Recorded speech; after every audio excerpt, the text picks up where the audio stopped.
의사나 변호사를 양성하는 그 전문 인력 양성 구조는 굉장히 위험하다. 올바른 로스쿨은 이게 아니야. 응? 그래서 지금 이것은 그냥 학원이에요. 법률가를 양성하는 그런 학원이 25개 생긴 거지, 이걸 대학이라고 볼 수가 없어요.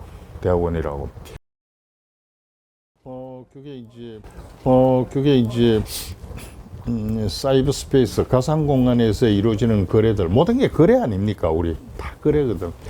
이 가상 공간에서 이루어지는 거래에 수요에 맞게 공급이 이루어져야 되니까, 예를 들어서 이제 그런 규범과학, 법 교육도 상당 수준 과학 기술, 인터넷 그런 쪽에 그 중요성을 부여하고 있죠. 저도 우리나라의 정부의 전자거래 분쟁조정위원회 위원장을 6년 동안 한 적이 있어요. 그럼 굉장히 중요하죠. 근데 이제 그것도 복잡한 문제가 있어. 예를 들어서 이제 농담으로 이야기인데, 귀신이 와서 나하고 거래하자고 도장을 들고 왔는데 해도 되는가? 이 유령 인간이 와서 거래를 하자고 하는데 해도 되는가? 뭐 AI 뭐 이런 거 설명이 복잡해서 사람들한테 그런 이야기를 하는 거예요. 이 권리 의무의 주체는 자연인과 법인 둘밖에 없잖아요. 우리 법학했다며. 자연인은 우리 사람이고, 법인이면은 회사, 법인격이 있어야 될 거 아닙니까? 일마 이거 법인격도 없고 자연인도 아닌 거예요. 이놈이 뭐 다른 뜻은 아닙니다. 이렇게 여성성을 가지고 와서 나하고 결혼하자는데 이게 혼인신고가 되는 건지. 그래서 이 규범과학의 연구 범위가 점점 넓어지는 것이죠. 사람이 아기를 놓는 것이 아니고 기계가 아기를 놓는 시대가 왔을 경우에 어떻게 할 것인가. 이건 이제 황우석 교수 그 이제 뭐 성체 줄기세포 뭐 이야기 나오면 이제 그것도 길지요, 그죠? 이거는 그 아까 인간 존엄 이야기했지만은 결국은 넓은 의미의 인권의 문제, 인간의 생명의 문제, 이런 것하고 연결되는데, 그럼에도 불구하고 사회에 그런 수요가 있다면은 수요가 있는 곳에 공급이 있으니까 그것을 규제하거나 통제하거나 장려하거나 권면할 수 있는 규범 체계가 있어야죠. 그래서 과학기술법이 굉장히 지금 발전하고 있어요. 만약에 AI 뭐 드론, IoT 막 사물 인터넷 막 설치는데 그것을 규제하는 법이 없다면은 이건 난장판이 되는 거지. 예? 난장판이 되는 거예요. 그래서 그걸 규율하는 그런 규범 체계가 선제적으로 이루어져야죠. 근데 늘 뒤따르는 경우가 많아. 도둑이 한번 가고 나면 담을 높이고, 한번 찔리고 나면은 갑옷을 입고, 이런 경우가 많아. 그건 이제 사후 약방문이라 그러죠, 그죠? 그래서 사후 구제적인 방법보다도 사전 예방적인 방법이 참 중요하다, 이제 이런 거죠.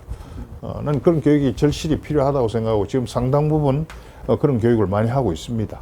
예.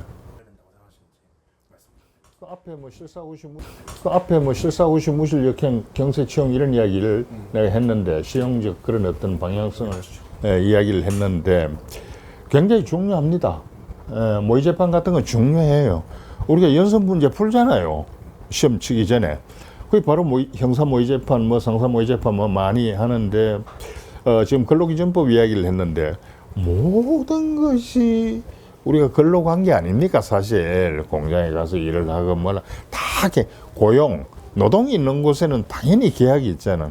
그런 것을 규율하는 법을 넓은 의미의 노동법이라고 하는데, 그중에 대표적인 게 근로기준법이 있고 노동조합법이 있고 많지요. 또 뭐 여성 그 성보호에 관한 것도 있고, 휴식, 생리 뭐 여러 가지 법이 다 합쳐서 노동법이라 그러거든.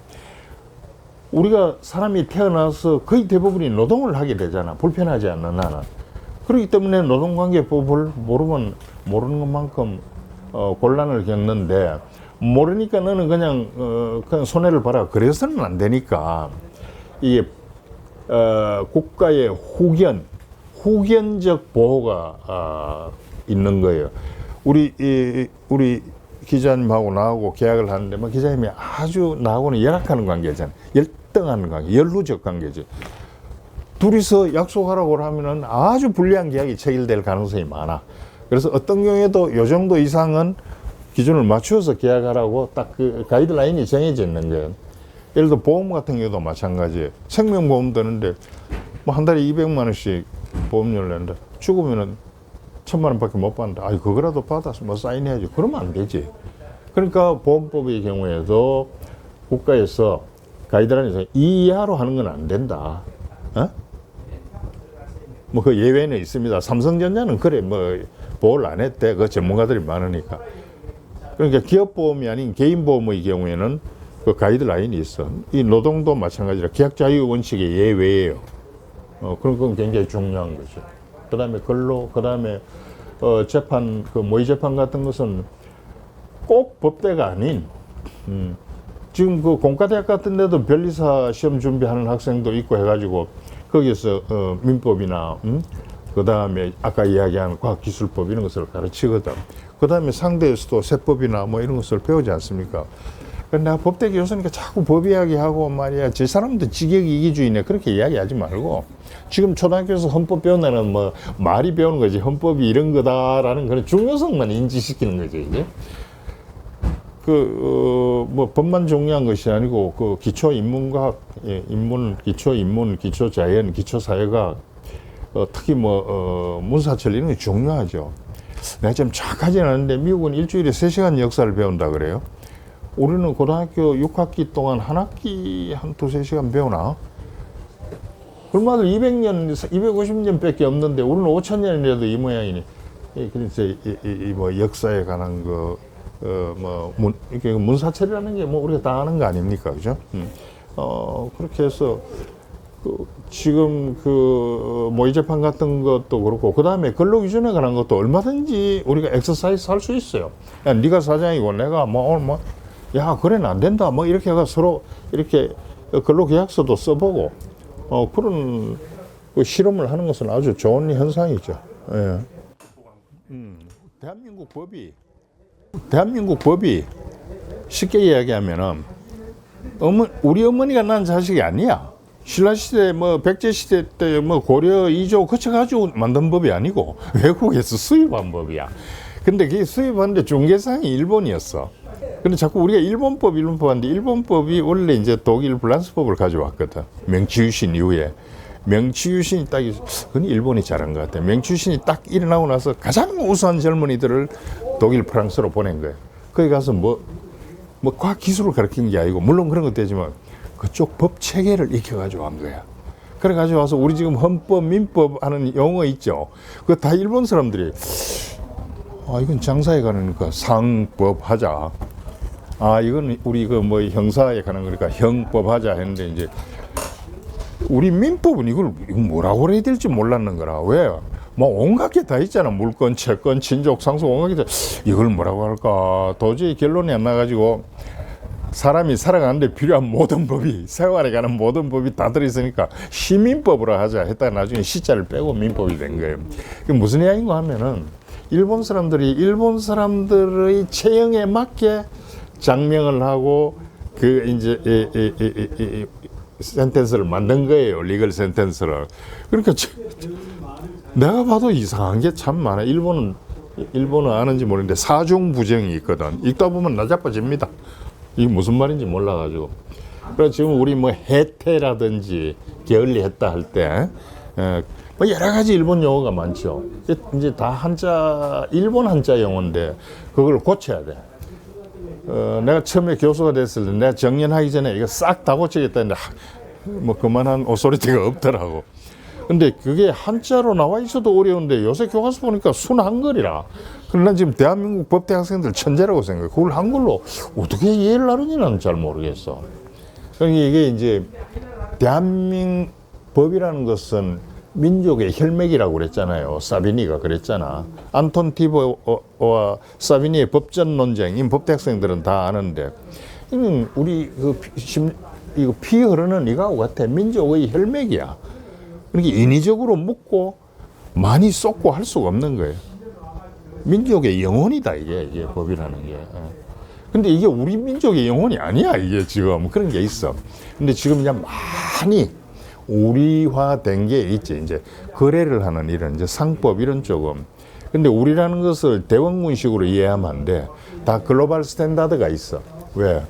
우리 요 공간에서 우리 둘이만 거래합니까? 아이슬란드, 어디 남아공 온갖 뭐 육해 공군 뭐 온갖 거래 다 하잖아. 공중거래, 해상 운송 또 육해공 뭐라 그래 복합 운송이라 그러지. 비행기로 내리고 배로 싣고 차로 끌고 이 복잡한 거래가 이루어지니까 서로 법이 다르면 안 되는 거야. 그래서 또 그 나쁜 이야기 하는 사람은 이 새끼들 말이야 친미주의를 잘라서 전부 미국 법 뺏긴다는데 그게 아니고 다 유엔을 통해 가지고 유엔에서 모범적인 그런 협약을 만들면 거기에 따라서 국내법이 거의 비슷해져요.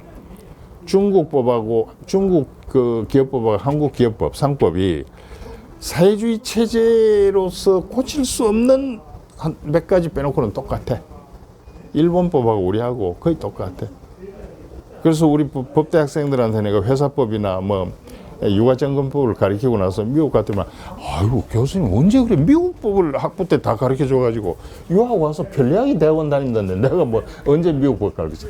법이 비슷하다 이제 통일되어 가는 그런 경향이 있어요. 그래서 우리 고유의 것은 억지로 이야기한다면은 뭐 신분에 관한 거, 친족, 상속. 근데 요새 국제 결혼이 일어나니까 상속도 마찬가지예요. 나하고 말레이시아 여자하고 결혼을 했는데 내가 죽어버렸어. 이 내 상속권은 어느 나라 법에 따라가는지, 그다음 뭐 내가 어음을 발행했어. 발행은 한국에서 했어. 그럼 수취인은 일본 사람이야. 근데 그 유통이 돼가지고 마지막에 소지하고 있는 사람은 스리랑카 사람이야. 이거 어느 나라 법에 그 교통정리하는 국내법이 서배사법, 국제사법이라고 있는데 그런 거에 대해서 국제협약이에요. 국제협약은 국내법과 동일한 효력을 가진다고 우리 헌법에 보장되어 있죠. 그죠? 근데 이제 북한 같은 경우는 거기에 이제 가입을 안 하는 거라. 그러니까 이제 외톨이가 되는 거지. 북한 혼내는 거 아닙니다. 우리는 상당히 글로벌 스탠다드에 그럴 수밖에 없죠. 우리는 교육으로 먹고 살잖아. 지금 G8 뭐 이런 이야기를 하고 10대 경제대국이라는데 우리끼리 우리 법, 용산구 법만 만들어가지고 안 되지. 그러니까 법의 통일화 현상이 상당히 지금 강하게 지금 작동하고 있죠. 그래서 한국법 잘하면 미국 가면 금방 하기 받아. 똑같아. 지금 여기 수도권 지방법원의 수석부장 판사로 있는 이제 이번 10월달 인사 때 법원장으로 나갈 그 제자가 있는데 모든 것은 기본이 중요한 거예요. 인간으로서의 그 기본이 중요하고 그 다음에 자기 전공에 대한 이기심보다는 융복합 이야기를 지금 했습니다만 이 법, 내가 공부하는 것이 목적이 아니고 수단이다라는 그런 인식, 전공에 대한 이해도가 지금 그 친구가 있었어. 그 다음에 판사를 하면은 조금 뭐 이렇게 뭐 교수도 뭐 그렇게 볼 텐데 그것이 아니고 가정교육이 잘 되어가지고 시종예의를 거예요. 내가 아주 존경하는 돌아가신 그 법학자 한 분이 계세요. 호는 동원이고 김기선 교수님이라고 계시는데 그분이 마지막 강연을 살아생전 마지막 강연을 내가 부산에서 법대 학장할 때 법대 학생들을 앉혀놓고 하는데 마지막에 그 이야기를 했어. 제군들 이제 요새 치면 여러분 이 말이거든. 그때 벌써 80대 후반이었어요. 그러니까 한 20살 된 아이들을 앉혀놓고 제군들은 어떤 경우에도 스승의 인격을 넘어서서는 안 된다. 스승의 인격을 넘어서면은 그분 욕을 잘해. 개새끼다 뭐 이러는 거야. 강조한다고. 그런데 제군들 아무리 어렵고 어떤 고난이 겹치더라도 반드시 스승의 학문을 넘어서야 된다. 스승의 학문을 넘어서지 못하면은 그건 호로새끼다. 영감님이 그렇게 욕 아닌 욕이야. 그러니까 공부도 못하는 주제에 스승의 인격을 넘어서는 경우가 대부분이에요. 근데 스승의 인격을 넘어서지는 말고 스승의 학문을 넘어서는 그걸 청출어람이라고 하잖아요. 그죠? 그건 굉장히 힘드는 일이야. 근데 지금 내가 이야기하는 그 제자는 문자 그대로 청출어람을 실체적으로 논쟁한 지금 나이 60이 다 돼가죠. 그러니까 기본에 충실해야 된다는 것이고 기본적으로는 정의가 앞서야 되고, 그다음에 형평, 균형감, 이 형평이 담보가 되지 않으면은 한강물이 저렇게 이렇게 자연스럽게 위에서 아래로 내려가지 못하거든. 그러니까 거기에 무리가 뒤따르면 안 되고, 결국 아까 이야기한 자연법, 우리 뭐 자인, 졸렌 이런 거 혹시 들어봤습니까? 이게 인위적인 것이 아니고 당위가 전제가 되어야지. 당위가. 그런데 앞에서 이야기했잖아요. 자유만 독자 생존할 수 없어요. 자유가 꽃을 피기 위해서는 형평, 정의, 분배, 공정, 그 다음에 각종 불평등 체계, 불공정 체계, 특권, 폐지, 온갖 것들이 다 이게 벼가 익어서 우리 입에 들어올 때까지 뭐 농부의 손이 99번 간다는데 농부의 손만 가면 됩니까?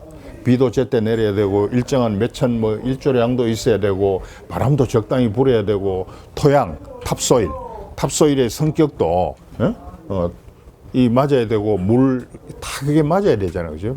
이 자유라는 것이 만 가지 천 가지가 충족되지 않으면은 이 자유는 성장 존재할 수가 없습니다. 그래서 자유가 그만큼 중요한 만큼 우리 애기 키우기가 힘들잖아요, 그죠? 짐승은 뭐 좀 덜 힘들잖아요. 예, 그런 게 있습니다. 이 법자를 풀어서 보면은 그 앞에 이제 물 숫자죠, 그죠? 물 흐르듯이 자연스러워야 하고, 법은 결코 특권이나 개인의 이익이나 사회적 불공정이나 불평등을 조장하는 그런 수단일 수 없다, 결코. 법이라는 것은 이 한강물이 이렇게 자연스럽게 흐르듯이 인간의 생활 관계, 인간관계, 이 사회를 유지하는 데 있어서의 중요한 수단으로서 인간의 삶을 촉촉하고 따뜻하고 윤기 있게 하는 그런 어떤 제도이지, 결코 법이 권력과 명예나 빵을 담보하는 것이 아니다. 그래서 법은 민주, 그 다음에 자유, 평화, 인권, 정의 이런 것을 함께 어우러서 갈 수 있도록 하는 그런 고도화된 제도다. 그래서 법은 좁게 이야기하면 종이법이고, 넓게 이야기하면 우리 일반 생활에 있어서 모든 규범을 통칭해서 법이라고 하죠. 좁게는 두 사람 사이의 약속, 야 오늘 밥 먹으러 가자, 어디로 갈까, 이 식당 가자, 그것도 법이에요. 그런데 넓게는 국제 평화를 위한 그런 각종 조약들, 그 다음에 자연의 섭리, 우주운행의 철칙, 우주운행의 순리, 이런 것들 넓은 의미의 법으로 볼 수 있죠. 그래서 이제 그걸 이제 보통 자연법이라 그래요. 그래서 그 자연법이 좀 소중하게 우리에게 회자되는, 그 다음에 법이 대한민국 번영을 담보하고 대한민국, 내가 린치핀 코리아 이야기 많이 하거든. 대한민국이 세계의 중심축이 되자. 그렇게 하기 위해서는 다른 것도 중요하지만은 정말 법치주의가 활착하기 위해서는 우리의 법의식이 중요하죠. 내가 공정과 상식 포럼을 운영하면서 이 사람들 자꾸 나한테 와서 뭐 대통령한테 뭐 이야기해달래. 그거 공정합니까? 그래서 공정과 상식 포럼의 명칭에 적합하게 우리가 생활을 하자. 그래서 법이 공정과 상식의 틀에서 그 잘 운영되어 가면은 대한민국은 선진 국가가 되는 거다. 여러분, 빵 많다고 해서 선진국가 아닙니다. 우리 지금 그런 면에서 좀 약하잖아요. 빵은 선진국가예요, 지금. 근데 우리의 뭐 문화적, 정서적 이런 관점은, 그 다음에 국제 평화나 뭐 이런 그 원조나 이런 건 아직 선진국가가 아니죠, 그죠? 그런 데서 우리 법의 기능이 순기능을 하면은 좋겠다.